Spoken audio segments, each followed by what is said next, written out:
Hola, Dios les bendiga. Quería compartirles algo. En una ocasión me dijo un pastor, o me quiso dar a entender, que la iglesia de él se veía la bendición por la cantidad de gente que iba, lo cual es un completo error. Decir eso es una completa mentira, mentira, mentira. No estoy hablando de todas las iglesias, pero cuando una iglesia crece, debe crecer espiritualmente, porque los frutos tienen que ser, dice la palabra, tienen que ser frutos dignos de arrepentimiento. Eso se refiere a santidad, eso se refiere a pureza, obediencia para con Dios. Eso es mentira que tú quieras medir los frutos de una iglesia por la cantidad de gente. Una iglesia puede tener 10,000 seguidores, puede llenarse en balcones, en techos, donde sea, sobre las mesas, 10,000 seguidores, y de esos 10,000 seguidores pueden haber únicamente 5 personas que verdaderamente se quieren comprometer con Dios y sienten la necesidad limpia y pura, con un corazón verdaderamente contrito y humillado. Eso de que la iglesia se me llenó y entonces ya se están viendo los frutos, es un tema, no digamos que delicado, porque es que es claro, la palabra es clara, así como lo he dicho: hacer frutos dignos de arrepentimiento. Hay personas que van y utilizan la iglesia como un club social, hay personas que van y utilizan la iglesia para que le hablen bonito, y hoy en día esa es la costumbre de muchos pastores. ¿Qué buscan? Buscan darle a la gente que escuchen lo que ellos quieren escuchar, que salgan contentas, buscan entretenerlos con espectáculos, buscan entretenerlos con cosas que hacen que la gente vuelva, y van a mantener esas sillas llenas, y detrás de eso se vienen muchas cosas como que son intereses personales. Ellos lo camuflan eh, con la palabra, porque es que se ha cogido la palabra. Mire, han hecho una mezcla. Le dan la palabra de prosperidad a esas iglesias reprósperas, le dan la palabra de prosperidad. Como se está atacando tanto y se está sacando a la luz sobre esa falsa doctrina de la prosperidad, que utilizan la palabra y sacan los versículos donde habla de prosperidad, pero se les olvidó el látigo aquel, se les olvidó la exhortación aquella, llamémoslo más bien así, donde se llama a la persona a que se arrepienta, donde se llama a la persona a mostrarle el camino que es Jesucristo, donde se llama a la persona a redarguirla, a explicarle, a hacerle entender de parte del Espíritu Santo que son unas personas que viven en pecado y que tienen una oportunidad a través de Cristo para su salvación. ¿Qué quieren ellos? Ellos quieren hacer una mezcla. Dicen: tú eres pecador, tú has hecho esto, tú eres, pero tranquilo, que Dios te va a dar esto, Dios te va a dar otro, Dios te va a dar lo otro. Sí, puede que sí, pero es que la manera como manipulan la palabra es impresionante. Cogen un día de celebración, un día de culto, y si usted ve, son hora y media de espectáculo, de baile, de canto, de media hora de anuncios. Impresionante. Y entre los anuncios tú estás viendo que están diciendo: tienen que venir al diezmo, tienen que venir a la ofrenda, tienen que venir a la ofrenda pro templo, tienen que venir a la ofrenda pro tabretes o pro sillas, tienen que venir a la ofrenda pro cocina, tienen que venir a la ofrenda de, porque recuerden que Dios ama al dador alegre. Es una manipulación de la palabra impresionante. Nosotros, como pueblo de Dios, como parte del cuerpo de Cristo, nosotros estamos en la obligación de sacar a la luz esto, gústele a quien le guste, disgústele a quien le disguste. La apostasía está dentro de las iglesias ahora y están esperando: uy, ya va a venir la apostasía, ya va a venir la apostasía. El enemigo tan sutilmente se mete en las iglesias, se ha metido en las iglesias y ha tratado de absorber. Hoy en día es más fácil que tú veas a una chica con un escote, a una chica con mucho maquillaje, a una chica o a un chico con un tatuaje, con un piercing, con esto, a ver al contrario, que el chico que llegó con el piercing, con el tatuaje, la chica con el maquillaje, con el vestido escotado, ya sepa que se tiene que vestir decorosamente. No estoy estigmatizando a los tatuados ni nada de eso, para nada. ni a los que utilizan piercing, ni nada de esa cosa. Pero es un ejemplo que es real. Hoy en día ves cómo la iglesia se conforma o se transforma al mundo y no el mundo a la iglesia, que es lo que debería de ser. La casa de Dios es una casa de oración, una casa de transformación. No, es que aquí llegan, es que aquí llegan y aquí llegan con este problema. Sí, es correcto y eso es válido.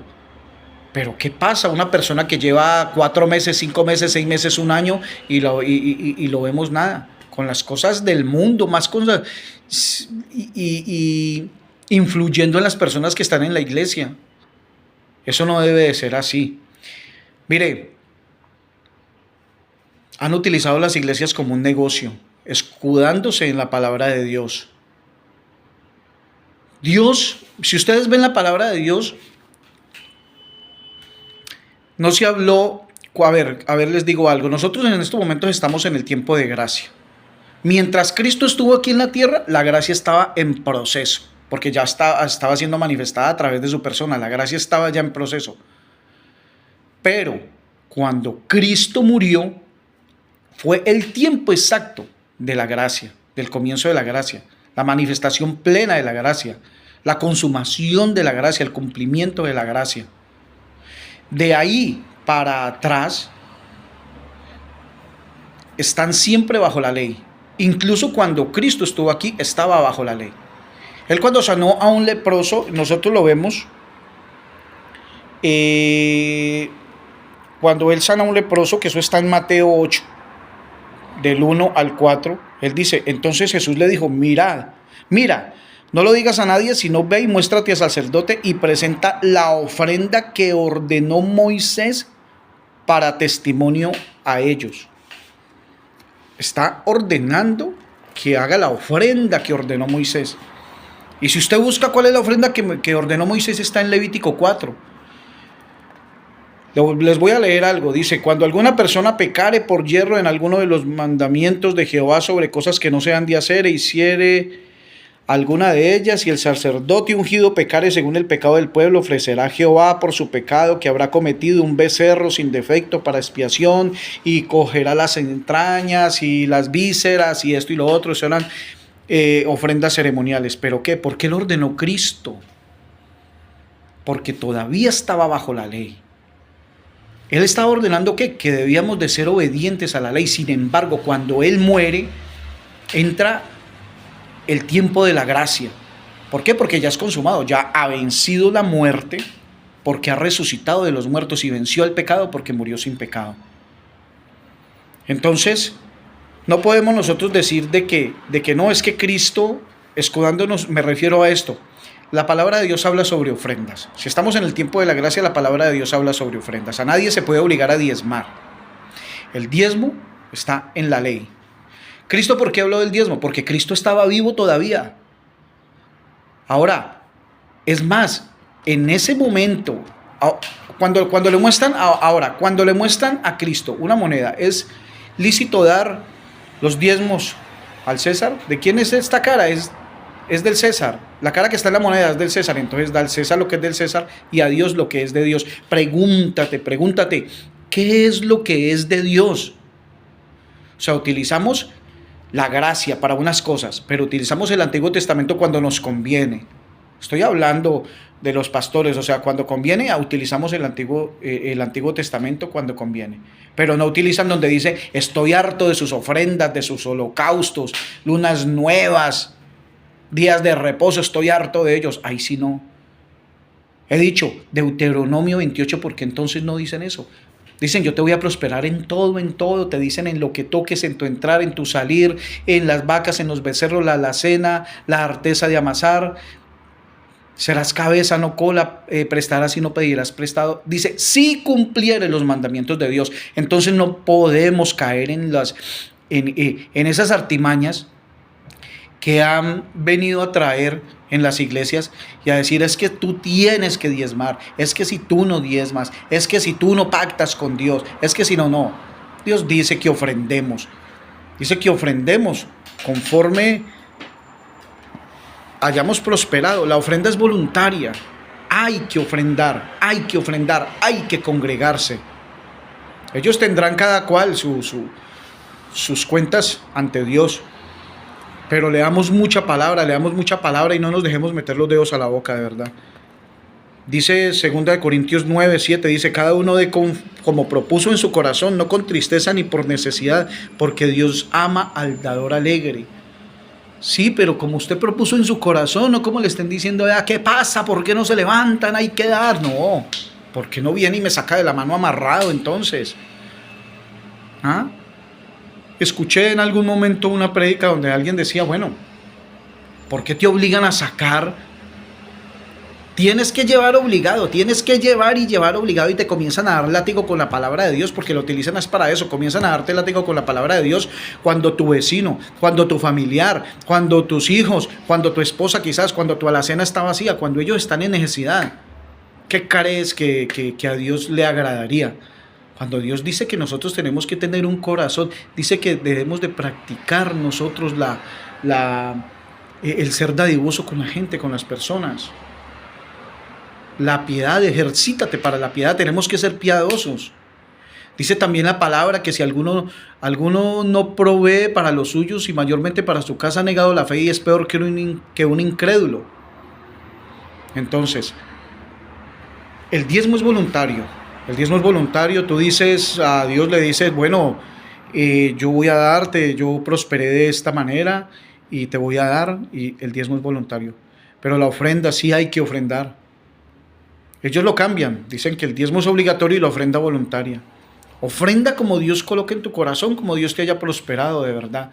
Pero no nos dejemos manipular, de verdad que no nos dejemos manipular.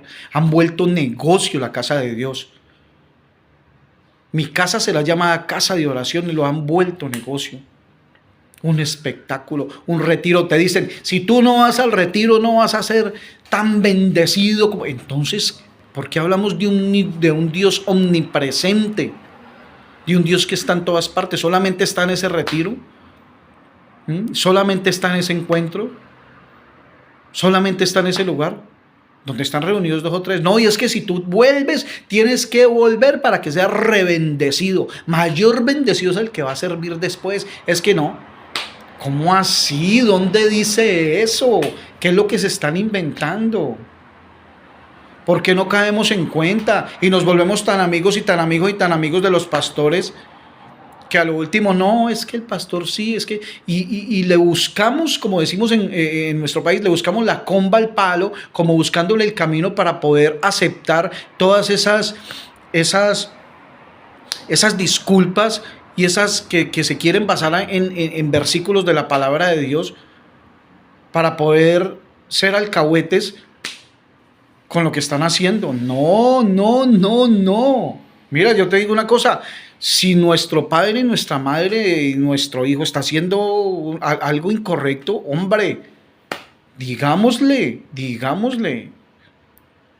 Pero aterricemos, nosotros somos el pueblo de Dios. La apostasía ya está en la iglesia, por Dios, ¿qué están esperando? ¿Qué estamos esperando? La apostasía está en la iglesia.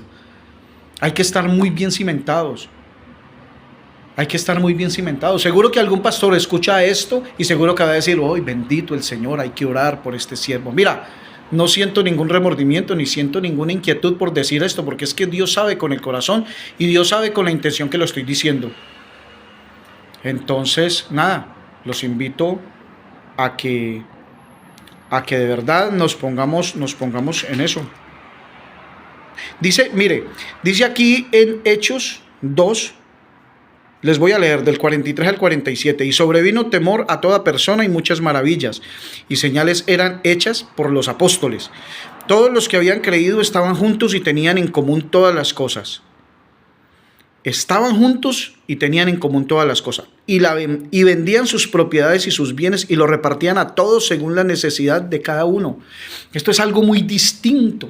Si tú tienes en tu corazón, tú dices, bueno, tengo 3 propiedades y voy a vender una propiedad y la voy a repartir con todos estos hermanos. ¡Qué distinto! Eso es un corazón generoso, eso es un corazón conforme al corazón de Dios. Pero no me vas a decir que tienes que vender la propiedad e ir y llevarlo a la iglesia. Y tú pasar una necesidad de una semana, de 15 días de hambre, mientras allá están los líderes, está el pastor comiendo como si nada y está yendo a los restaurantes, a los mejores restaurantes. Mira, yo me he dado cuenta de una cosa y no es que quiera juzgar a nadie, pero te voy a decir una cosa. He visto, seguro que he visto personas que actúan incorrectamente, a sabiendas de que lo están haciendo incorrectamente y están sirviendo en la iglesia. Eso no puede ser. La casa de Dios es santa. Hay que guardarnos en santidad, en todo, en responsabilidades económicas, en responsabilidades sentimentales, en responsabilidades en los tratos, en el ser testimonio. Y están sirviendo en la casa de Dios. Y los pastores se dan cuenta. En alguna ocasión yo le dije a un pastor, en otra ciudad donde vivía, le dije a un pastor, ocurre esto y esto y esto aquí, me parece bastante delicado, esas personas están sirviendo. No, yo me fui de la iglesia y esas personas siguieron sirviendo. Entonces, ¿en dónde estamos? Es que se nos van esos líderes y entonces ya no nos traen la gente que necesitamos que vengan a traer. ¿Ah? Ahora mira, el crecimiento lo da Dios. Dios es el que da el crecimiento.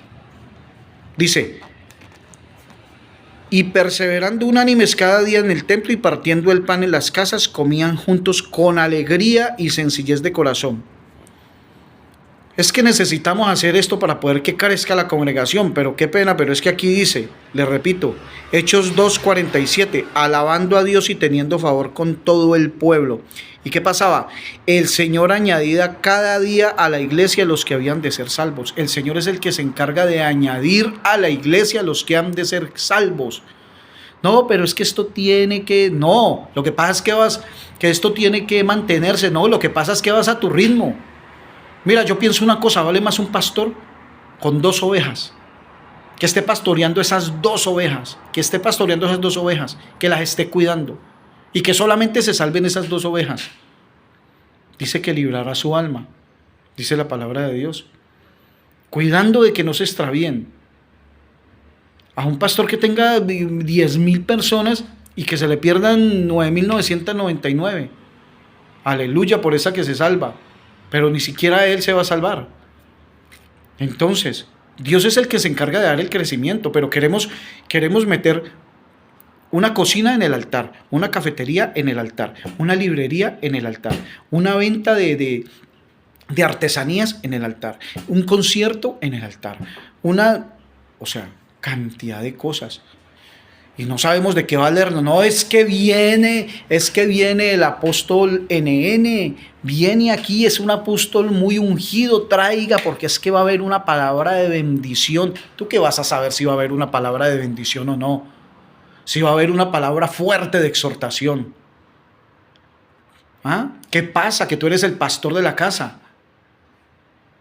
O sea, si lo estás haciendo, bueno, bien, de alguna manera. Pero seguro es que a veces lo hacen de una manera que lo único que les interesa es llenar las iglesias. Entonces yo los invito a que leamos mucha palabra, pidámosle discernimiento de palabra al Señor. Dice que el Señor nos da más abundante de lo que nosotros podamos pedir o imaginar, pero no nos dejemos meter los dedos a la boca, por favor. Y si ven algo malo, díganlo, no se callen. No les dé pena, no les dé vergüenza. Así los acusen, señalaron a Cristo. Cristo mismo dijo, en el mundo tendréis aflicciones. ¿O quién dijo que por ser cristianos nosotros íbamos a estar en la vida de felicidad, de tranquilidad? Somos felices, aleluya, tenemos gozo, amor, gozo, paz, mansedumbre, fe, bondad, benignidad, templanza, como frutos del Espíritu Santo. Pero también tenemos que ser valientes. El reino de Dios sufre violencia y solo los